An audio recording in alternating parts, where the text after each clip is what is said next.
রফিকুল ইসলাম আসলে আজকে পর্যন্ত গণসংযোগ করছেন। আপনারা উনি একটি কথাই বলেছেন যে আসলে নির্বাচন সুষ্ঠু এবং অবাধ হলে আসলে উনি শতভাগ বিজয় লাভ করবেন। এই দেখেছি এই মেয়র প্রার্থী আসলে আলহাজ রফিকুল ইসলাম উনি এই প্রতিটি ওয়ার্ডে পাড়া মহল্লা এবং ঘরে ঘরে গিয়ে আসলে প্রতিটি ভোটার কাছে উনি একটি করে মূল্যবান ভোট চাচ্ছেন, জগ মার্কার ভোট চাচ্ছেন। আমরা দেখছি। তারপরে আমরা এই নির্বাচনকে ঘিরে দেখেছি আইন শৃঙ্খলা বাহিনী যারা দায়িত্বে রয়েছেন একেবারে কঠোর দায়িত্ব পালন করছেন। এবং আসলে এই কাঞ্চন পৌরসভা নির্বাচন উপলক্ষে আসলে আশেপাশের কোনো ইউনিয়ন এবং আশেপাশে কোনো জেলাতে আসলে নির্বাচন নেই। মেয়র প্রার্থী আসলে আলহাজ রফিকুল ইসলাম বলেছেন আসলে এই জন্যই উনি আইন শৃঙ্খলা এবং প্রশাসন এবং নির্বাচন কমিশনের প্রতি শতভাগ আস্থা রয়েছেন এই আলহাজ রফিকুল ইসলাম মেয়র। আগামী 26শে জুন এই অবাধ সুষ্ঠু নির্বাচন চাচ্ছেন এই এলাকার এই জনগণ, যে এলাকার জনসাধারণ ভোটার রয়েছেন। আমরা আরো দেখেছি যে এই কাঞ্চন পৌরসভার আসলে 80% উন্নয়নে কাজ করেছেন আলহাজ রফিকুল ইসলাম।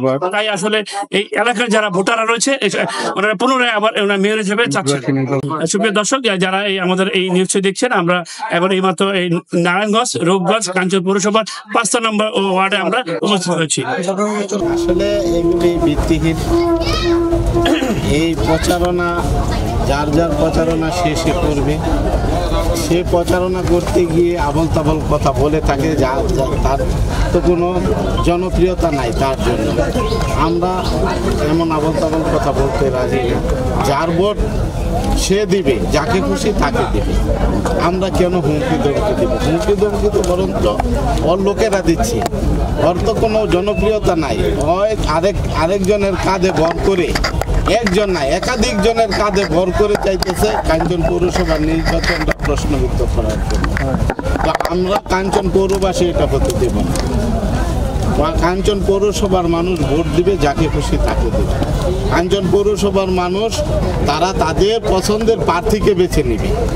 আমি যদি দীর্ঘ 5 বছর কাঞ্চন পৌরসভার উন্নয়নের জন্য কাজ করেছি, আমি যদি ভালো কাজ করে থাকি আমাকে ভোট দিবে, আর আমি ভালো কাজ করে না থাকলে অন্যজনকে দিবে।